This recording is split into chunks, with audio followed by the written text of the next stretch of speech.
त्यांना मिळालेला होता। हा मोहम्मद शफी उर्फ अकबर खाऊ म्हणून हा कुर्ल्याचा राहणारा एक पेडलर आहे आणि शब्बीर अब्दुल करीम शेख हा सुद्धा दुसरा कुर्ल्याचा राहणार आहे। यांच्याकडून यानं घेतलेलं प्रथमदर्शनी आपल्याला निष्पन्न झालं।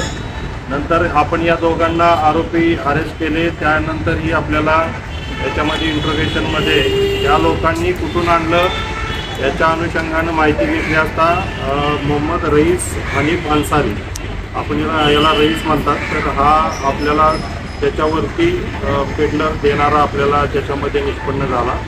त्याच्यामध्ये आपण बरेच दिवस याच्यावर ते वॉन्टेड आरोपी याच्यामध्ये होता मोहम्मद आमिर म्हणून। मोहम्मद आमिर आपल्याला याच्यामध्ये वॉन्टेड आरोपी होता। हा सुद्धा आपण 29/1/24 रोजी आपण कुर्लाहून याला अटक केलेली आहे। हा मोहम्मद रईसला हा आरोपी हा माल पुरवत होता।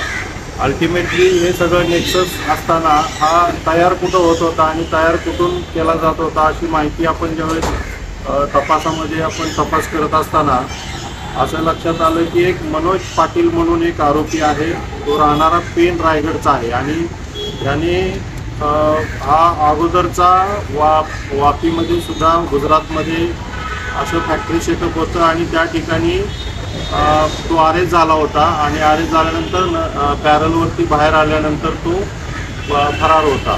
तर हा आरोपी या ठिकाणी करत आहे, पण कुठल्या ठिकाणी करत आहे माहीत नव्हतं। त्यावेळेस आपण मोहम्मद आमिर आणि रईस यांच्या मार्फतीने आपण त्यांना आपण शोध घेतला असता आपल्याला मनोज लक्ष्मण पाटील हा पेनचा राहणारा आरोपी आपल्याला त्याच्यामध्ये मिळाला।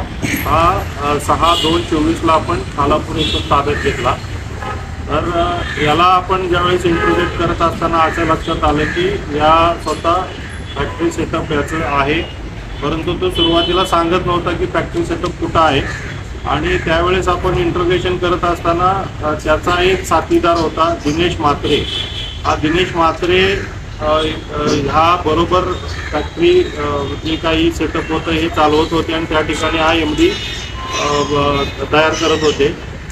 तर आपल्याला ज्यावेळेस मनोज पाटील ताब्यात आला त्यावेळेस दिनेश म्हात्रे फरार होता आणि दिनेश म्हात्रे आपल्याला वॉन्टेड असताना दिनेश म्हात्रे परत अरेस्ट झाला। तर 2 दिवसाच्या गॅपमध्ये अरेस्ट झाल्यानंतर असं लक्षात आलं दिनेश म्हात्रेला इंट्रोगेट करताना की यांचं फॅक्टरी सेटअप हे तळोजा या ठिकाणी आहे एका रूममध्ये आणि त्या ठिकाणी दिनेश म्हात्रेनं अरेस्ट व्हायच्या अगोदर त्या ठिकाणी वापरली जाणारी केमिकल्स आणि त्या ठिकाणी जाणारा जो कच्चा माल असतो हा डिस्ट्रॉय केलेला आहे आपल्याला ताब्यात घेतल्यानंतर लक्षात आलं। परंतु आपण ज्यावेळेस ताब्यात आलो त्यावेळेस आपण त्या ठिकाणी गेल्यानंतर त्या ठिकाणी सर्व इन्स्ट्रुमेंट्स जे काही तयार करायला माल लागत असतो त्या सगळे आपल्याला जे काही फॅक्टरी सेटअप आहे ते सगळा मुद्देमाल आपल्याला त्या ठिकाणी मिळाला आणि त्या ठिकाणी आपल्याला 210 ग्रॅम MD त्या ठिकाणाहून आपल्याला जप्त झालेला आहे।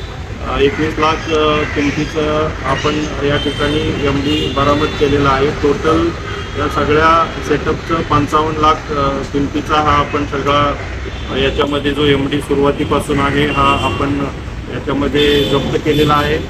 आणि एक उत्कृष्ट कामगिरी आपल्याला अँटी नार्कोटिक सेल ठाणा क्राईम ब्रँच यांनी केलेली आहे। Senior PI Sanjay Shinde, API More, API केनी आणि या पूर्ण टीमने यांच्या अतिशय चांगल्या पद्धतीनं ट्रेल करत जवळजवळ 1.5-2 महिने तपास चालू होता आणि अल्टिमेटली आपल्याला याच्यामध्ये माल आपल्याला सक्सेस मिळाला संदर्भात म्हणजे माल मिळाला नाही, परंतु ते फॅक्टरी सेटअप आपल्याला मिळालेला आहे आणि त्यामध्ये जवळजवळ 8 आरोपी आपण अरेस्ट केलेले आहेत आणि जवळजवळ 314 ग्रॅम वजनाचा MD आपण बरामद केलेला आहे।